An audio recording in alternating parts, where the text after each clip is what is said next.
вчора были роковини смерти мальчика. І поліція разом з тою сім'єю завжди, в тому числі і вчора там був поліцейський. Тому не треба спекулювати, пані Совсун, не треба. Не треба підігравати політичними дивідендами на трагедії. Я вам це раджу. Да. І не вам мене повчати, як кажуть, родину любити. Да. Я патріот до мозга костей і буду працювати на державу, а не на політичні інтереси деяких політичних партій.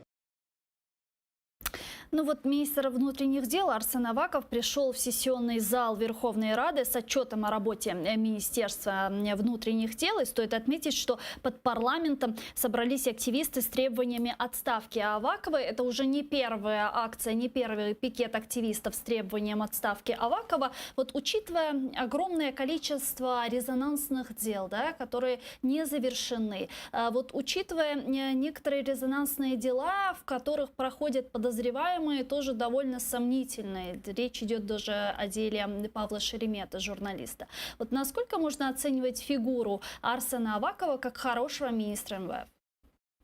Ну, вы знаете, тут такой сложный достаточно вопрос, потому что, безусловно, есть вопросы к нему, но есть и нюансы, связанные с тем, что Украина находится в достаточно сложном положении с точки зрения защиты национальных интересов, национальной безопасности. И в этом случае Аваков в какой-то степени является таким, скажем так, звеном связующим в контексте обеспечения этой национальной безопасности, безусловно.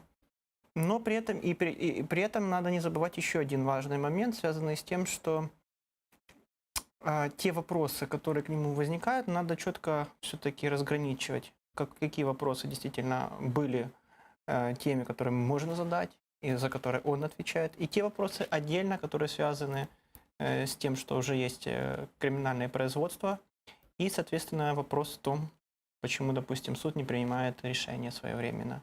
И отдельно это вопрос государственного обвинения по этим делам, то есть это вопрос к прокуратуре.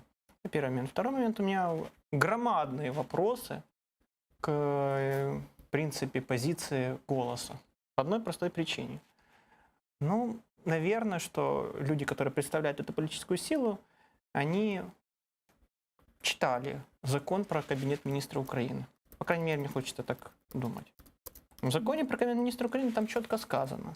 Основания для отставки как раз министра. То есть это может быть либо его заявление, либо на основании инициативы премьер-министра. Но никак по инициативе именно самих парламентариев.